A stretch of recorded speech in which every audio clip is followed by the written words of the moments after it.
victory over, oh my goodness, over Cloud9. Over Cloud9. Thank you very much. And also congratulate you on your 500th regular season kill in 100 games. You're the first player in the North American LCS to do so. How does it feel? Oh boy, cool. That's awesome. I'm the best. I already knew that. So humble. Well, also another first is this is your first win against C9 this season. Why have you guys struggled against them so much in the past? And why is this the first game you guys have won against them this series? I think, well, this year, this whole like spring and summer split, I think we've been like the primary scrim partners for C9. And they just understand the way that we play. And we have like a lot more changes in our strategy than most teams, especially because of roster problems, you know, just things get switched around a lot, and like we change the way we play. We change shot callers. We'll change the person who does picks and bans. But C9 has always gelled as like one team, and so I think they have that advantage. And people say like, oh, we have a mental block against them, and honestly, I would just attribute a lot of that to just like really unlucky like choking in LAN. We make a lot of plays we would normally do in scrims where we just end up throwing a huge lead, like an insurmountable lead to C9, and when they end up losing, we're like, oh my god, we did it again. Like we suck so bad. So it's just a bad feeling, but I think we finally fixed that problem. All right, well, you got the win. Jumping into Champ Select, though, we saw Kale picked by Cloud9. Was that a surprise to you guys? Because they blue side banned it last week. Actually, it was kind of surprising for us because I think Kale's kind of fallen out of favor for top lane, and especially like, C9 is not the kind of team, well, we thought that would pick Kale. We thought Balls would just play like Renekton, Mundo. I mean, he busted out Mundo today. I was expecting him to bust it out again versus us because it just seemed like a pretty logical pick for their comp at least. But yeah, they went with an early pick Kale, and I don't know. I guess they just changed up their priorities for us because we know each other so well. It's actually really smart to change to surprise the team that knows you the most, you know, and just pull out something random. Yeah, they definitely tried something new. That was the first time that Balls has played Kale in the top lane in the LCS that we've seen, and you guys just camped it really hard, and then you let all the other lanes just be. Was that the game plan? And you just saw Kale and you're like, we're going to go after that over and over again? Or was he just opportunity and he was just out there? I think it was a little bit of both because I think Seraph knows the top lane matchup really well, and it's like this squishy 400 range Kale who's always pushing, which is like Kale's biggest issue is when she's landing 1v1, she's always pushing because, you know, you have to activate your E to start CSing. And then against Renekton, that's like a big no-no. Like it's kind of just like a champion mismatch where like Renekton's really good with ganks and Kale's probably one of the easiest champions to get ganked.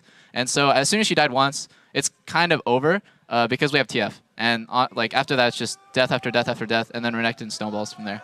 All right, we want to take a quick look at a replay, actually 16 minutes into the game. This is where you guys managed to take 4 kills and 3 turrets in exchange for nothing. Can you walk us through this? Yeah, sure. So right here, me and Sneaky, or the 2v2 matchup is actually not going very well. And I just do Twitch roam on Meteos, because I just think he's going to come either clear our wards or go contest our red. And then I don't know why Hai's here. I think he was here to try to help Meteos, and he didn't really think that bottom lane would randomly show up right here.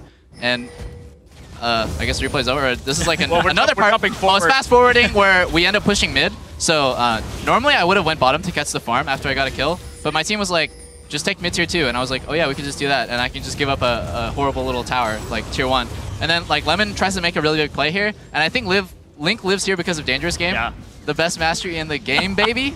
And yeah, we end up taking I think 2 towers and 3 kills right here, or like 4 kills. It was a really impressive series by us, but I think if their bottom lane had just called missing, then none of that would have happened. Yeah, a little bit of a misplay there every now and then, but I guess Dangerous Game is probably a fantastic mastery for somebody who has 500 kills in the season. Yeah, exactly. Oh, man. Just a phenomenal score. Phenomenal play by you guys all around there. Afro jumping in, supporting, and making sure that he didn't take that last Q. Just a great replay throughout. You guys ended up losing a fight and going 4-0 for a dragon in the mid game there. Like, what was the thought process? We lost a fight mid lane. I think Link was saying, guys, I need a base to get Hourglass, which is probably one of TF's biggest power specs, if not his biggest power spec during the game. As soon as you get Hourglass, you just instantly force a fight, and not only is the enemy team unaware that you probably bought it, but it's just like the strongest item on TF. So he's like, I need a base, guys. And at the same time, there was like kind of conflicting stuff for like, oh, we can catch these guys, And he ended up having to like pour it in without having bought his Hourglass, and then we just lost the fight from there because we overestimated our strength. And I think that's one of the biggest reasons, honestly, why we lose against United is because we're so eager to prove ourselves that we can beat them, that we jump the gun, and we don't take it as slowly as we should against a team of their caliber. Well, we can fast forward now to a dragon fight where you did have those items. You were at the power spike that you needed. It's about 19, almost 20 minutes into the game.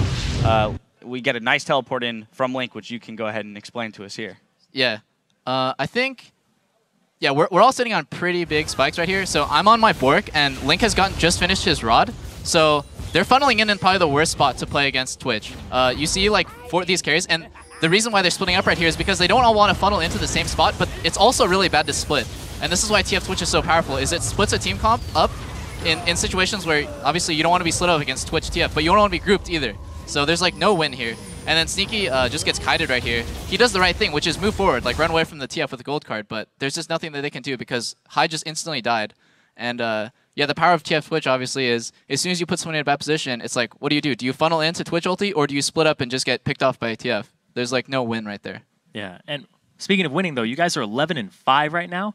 You guys have the most wins currently. Dig is right behind you. They played less games, but they're at 10-5, right on your heels. How does it feel to go 2-0 in Super Week at the start, and how are you guys going to close it out? Well, it wouldn't be counter logic if I didn't think like 2-2 was it in the back of my mind, you know? Like I'm just hoping that we don't make a horrible mistake and just like randomly lose to LMQ and Chris for the rest of the week, because today was pretty rough. Honestly, we had a pretty hard time against Complexity, and then that C9 game was still pretty shaky. I know we have a lot to work on. So right now, any team can beat any team. I'm just hoping we can finally make a 4-0 Super Week. I think historically CLG has never won more than 2 games in a Super Week, so I hope to break that. All right, well, with that 4-0 Super Week in mind, you've got LMQ tomorrow. What's the game plan there? How are you prepping for that? We think LMQ is like the team that most closely copies Koreans, and like whenever there's like an OGN match and something new gets spread out. So for example, it's like Kale top lane with Kog'Maw or something. You'll just instantly the next day you'll see LMQ run that. And I think it's in part because they have so much staff on hand to like feed them information and be like, hey, this is what's wrong, this is what Korea's doing. And then they just kind of copy.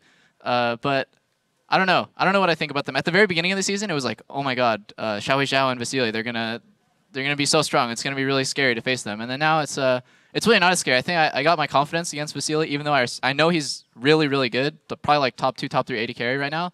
I've beaten him multiple times in lane, and I'm not really as scared of him as I used to be. All right. Yeah. Well, best of luck tomorrow. Thank you for all of your insight. And, of course, congratulations again on that 500th kill. We've got to take one last break before our final LCS game of the day, TSM versus Curse. Don't go anywhere. The North American LCS continues in 3.5.